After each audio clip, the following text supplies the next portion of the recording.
আজ তোমাদের সাথে একটা ইজিয়েস্ট স্ন্যাক্সের রেসিপি শেয়ার করব, যার জন্য আমরা এখানে নিয়ে নিয়েছি 1 কাপ ময়দা, আর তার সাথে আমরা এখানে নেব স্বাদ মতো নুন এবং একটু জোয়ান। এটা আমি হালকা হাতে ক্রাশ করে নেব। আর এটার আমরা একটা ডো বানাবো। ডো বানিয়ে এটাকে 20 মিনিটের জন্য আমরা রেস্টে ছাড়বো, ঠিক আছে? এইটা হচ্ছে এমন একটা রেসিপি যেটা তোমরা স্টোর করে রাখতে পারবে অনেক দিন পর্যন্ত, প্লাস কোথাও যদি ট্রাভেল করো সেখানেও নিয়ে যেতে পারবে, বা কাউকে যদি কিছু খাওয়ানোর ইচ্ছা থাকে বানিয়ে, কিন্তু সে থাকে অনেক দূরে, সেক্ষেত্রেও তোমরা এটা বানাতে পারবে। তো চলো আজকে আমরা দেখাই ক্রমশ প্রকাশ্য কি রেসিপি আছে। এটা ডোটা আগে বানিয়ে নিই। বাট ডো বানানোর আগে এটাতে দিতে হবে যে কোনো ভেজিটেবল অয়েল বা ঘি অ্যাড করতে পারো। আমার ঘিয়ের টেস্ট এটাতে খুব একটা বেশি ভালো লাগে না, তাই আমি এটাতে ভেজিটেবল অয়েলসই দেবো। 1 কাপ মেজারমেন্ট যদি করে ময়দা নেওয়া হয় তাহলে এটাতে 2 টেবিল স্পুন এনাফ তেল। তো এটা আমরা এরপর বানাবো ডো আর যাবো 20 মিনিট রেস্টে। তো আমাদের ডো 20 মিনিট রেস্টের পর হয়ে গেছে রেডি।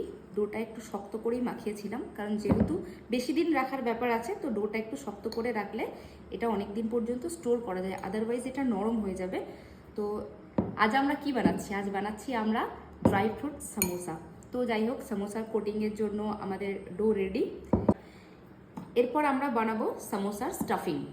তো স্টাফিংয়ের জন্য একটা মিক্সচার জার নিয়েছি, যার মধ্যে আমরা দেব সেও ভুজিয়া। এটার জায়গায় আলু ভুজিয়া বা অন্য কোনো নামকিনও দেওয়া যেতে পারে, গাঠিয়া বা যা কিছু, মুগ ডাল, যেটাই খেতে যে পছন্দ করে দিতে পারে, ডাজেন্ট ম্যাটার কি কী দিচ্ছি, মানে নামকিন কিছু দিলেই হয় এটাতে। এরপর এটাতে দেব 2 চামচ তিল। 2 চামচ তিল দেওয়ার পর এটাতে দেব 1 চামচ মৌরি, আর দেব 1 চামচ চিনি। এবার মিক্সার গ্রাইন্ডারে এটা ভালোভাবে গ্রাইন্ড করে নেওয়ার পর একটা বোল নেব। এই বোলে আমরা এই ব্লেন্ড করে নেওয়া পুরো মিক্সচারটা ঢেলে নেব। এর ওপর আমি দেব একটু গোলমরিচ গুঁড়ো। আমার স্পাইসেস খেতে খুব ভালো লাগে, একটু ঝাল কোনো কিছু আমার খুব ভালো লাগে, তাই আমি এটা দিয়েছি। আর এটা ভালো করে মিক্স করে নেব। আর এর সাথে দেব কাজু আর কিশমিশ। এবারে এটাকে ভালো করে একটু মিশিয়ে নিতে হবে। ঝুরঝুরে হবে একটু, তাও এটাই আমাদের হবে স্টাফিং।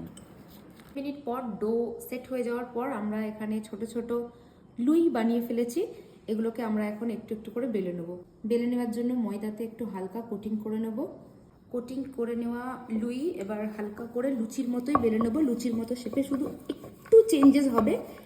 লাস্টে গিয়ে এটাকে আমি একটু ওভাল শেপ দেব।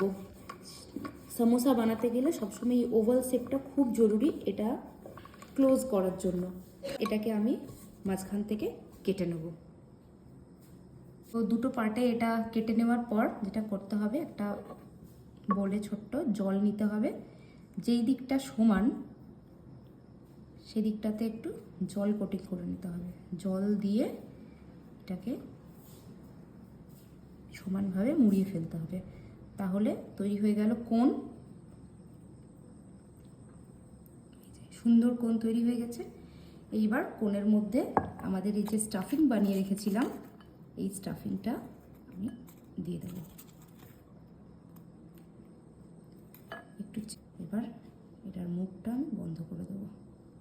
মুখ বন্ধ করার আগে এই যেদিকে ভাঁজ করেছি তার অপোজিটে একটা ভাঁজ দেব, যাতে এটা এক্স্যাক্ট সমোসার সেই পাশে। এটা রেডি, একদম ছোট্ট একটা সমোসা রেডি। সমস্তটা দিয়ে আমরা একটু একটু করে পুরোটা কমপ্লিট করে নেবো। আগে গড়ে সমস্তটা বানিয়ে কমপ্লিট করে নেওয়ার পর এবার এগুলোকে কড়াই তেল দিয়ে একটু একটু করে ভেজে তুলে নেব।